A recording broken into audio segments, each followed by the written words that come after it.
વડોદરા કોર્પોરેશનની સભામાં મહિલાના અપમાનનો આક્ષેપ કરવામાં આવ્યો છે. વોર્ડ નંબર 16ના મહિલા કાઉન્સિલર સ્નેહલ પટેલ સાથે આ બનાવ બન્યો.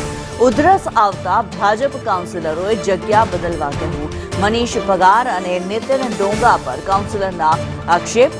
મહિલા કાઉન્સિલરે દંડકને પણ રજૂઆત કરી. સભા છોડી દીધી. મને તબિયત ખરાબ હોવાની જાણ કરી તેવું દંડક દ્વારા કહેવામાં આવ્યું છે. હકીકત શું છે તે તપાસ કરીશું તેવું દંડકે જણાવ્યું છે.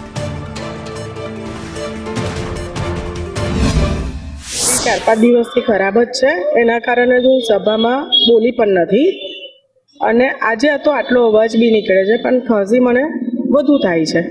એટલે મનીષભાઈ પગાર, નીતિનભાઈ કહે છે કે તમે જગ્યા બદલી કાઢો. મનીષભાઈ પગાર કહે છે કે વારંવાર ખાંસી ખાયા કરો છો તો દવા લો, આમ નહીં સારું. એટલે એમને ના ગમતું હોય એવું મને લાગ્યું એટલે હું નીકળી ગઈ છું. સભાસદે મને ફોન કર્યો ચાલુ સભામાં કે મારી તબિયત નથી સારી. એમની એકચ્યુઅલી 2 દિવસથી તબિયત થોડીક નરમ જ હતી, એટલે મેં કીધું દવા લઈને પાછા આવી જજો બપોરના એમાં એમ.